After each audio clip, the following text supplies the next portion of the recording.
Hello, my name's James Redwood and I am a composer and a music leader, and I'm the music director of this piece, this opera, The Moon Hares.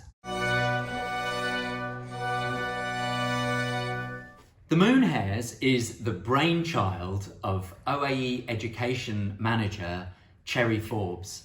It's the third piece that I've written for Cherry, which mashes up new music written by me and old existing music written by Henry Purcell.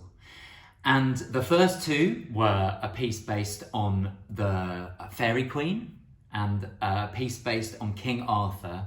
And this one takes music from Henry Purcell's opera Diocletian. And that music, the old music and the new music, provides a framework for all sorts of different groups of people to come together to make a performance. And right now we're inside Acton Burley School, and one of the groups performing in the piece is the rock band from Acton Burley School. There are dancers from Acton Burley School. There are children from local primary schools here in North London, and there is an adult community chorus. And all of those different ingredients are held together by the Orchestra of the Age of Enlightenment, by the orchestra itself, and professional singers who tell the story of a magical and enchanted village. So why should you come and see this performance of The Moon Hares in the Queen Elizabeth Hall? It's an easy answer.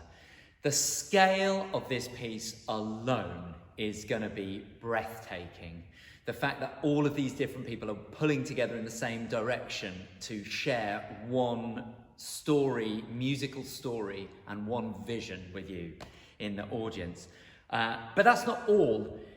The piece is absolutely jam-packed full of incredible music by Henry Purcell. And if you've never heard the Orchestra of the Age of Enlightenment playing Baroque music on their Baroque instruments, your breath's going to be taken away by it. It's difficult for me to say that the music that I've written is a reason to come, but what I can say is that I really enjoyed finding ways to dovetail my new music with the existing music of Henry Purcell. It was a really fascinating jigsaw puzzle, and oftentimes I think it's difficult to hear where the new music stops and the old music begins, and vice versa. So there's a little bit of a musical jigsaw puzzle for you to get involved in. And the story itself is really engrossing. The Moon Hares tells the story of an enchanted village. In this village, if you go out after dark and look up at the moon, you will turn into a hare. A big rabbit.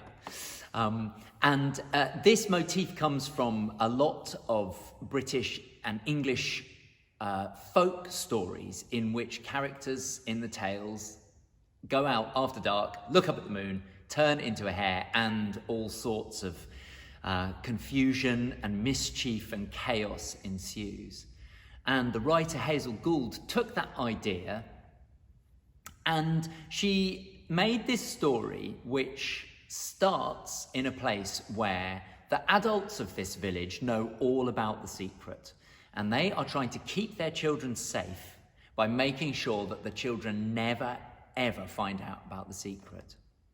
And the story of the Moon Hares is all about a newcomer, a teacher arriving in the village. She's the new teacher at the school, and she finds out by reading a mysterious book written down by the wise old man of the village. And she finds in this book all of the information about the enchantment. And of course she goes out and looks up at the moon. She turns into a hare. She's transformed. She's thrilled by the experience. And the children in school the next day find the book and find out about the secret.